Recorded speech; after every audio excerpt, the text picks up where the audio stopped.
Pulivendula elections నిజంగా ఎవరిని కాపాడింది తెలుసా? ఈరోజు చంద్రబాబు నాయుడు కాపాడింది, బరాబర్ కాపాడింది. ఇవాళ ఆయన మంచిగా తడిగుడ్డు వేసుకొని నిద్రపోవచ్చు, ఏం టెన్షన్ లేదు. ఏ విషయం అనుకుంటున్నారా? పులివెందుల గెలుపు గురించా? అది వేరేది పక్కన పెట్టి మాట్లాడదాం, చాలా వీడియోలలో మాట్లాడినాం కదా. అమరావతి ఈరోజు మొత్తం నీళ్ళలో మునిగిపోయింది, ఐకానిక్ టవర్తో సహా మొత్తం నీళ్ళలో మునిగిపోయింది. అమరావతిని మేము కట్టేస్తాము అని చెప్తుంటే అది కట్టేస్తారో అంతో ఇంత కట్టినవి కూల్తాయో నాని కూడా తెలియదు.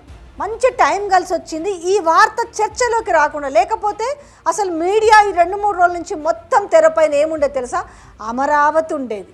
కానీ ఈరోజు పులివెందుల బై ఎలక్షన్ పుణ్యమా అంటూ ఇవాళ అమరావతి వార్తల గురించి చూపించే వాళ్ళే లేకుండా పోయారు.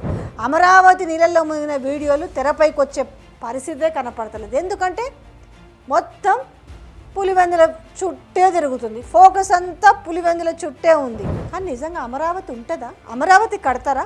అమరావతిలో అన్ని నీళ్ళు ఉన్నాయి కదా, ఆ నీళ్ళన్నీ తోడుడెప్పుడు, మళ్ళీ నీళ్లు రాకుండా చెయ్యుడెప్పుడు, ఎప్పుడు అమరావతి కడతారు?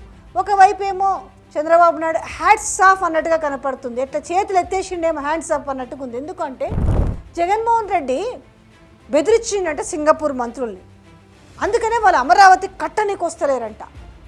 కొంపదీసి నీళ్లు కూడా జగన్మోహన్ రెడ్డి పంపిస్తున్నాడా? దీని మీద నిజంగా ఏదో ఒక ఎంక్వైరీ అయితే వేయాలి. ఎంక్వైరీ వేస్తే కానీ అది బయటకు వస్తుంది. ఎందుకంటే కట్టకుండా జగన్మోహన్ రెడ్డి ఆపుతున్నాడు అంటున్నారు కాబట్టి రేపు ఈ మాట కూడా అంటారేమో, జగన్మోహన్ రెడ్డి ఆ నీళ్ళని పంపించిండు, మేము ఎక్కడ అమరావతి పూర్తి చేస్తామో అందుకనే దీనిపైన కుట్ర పండినని అంటారేమో బాబోయ్.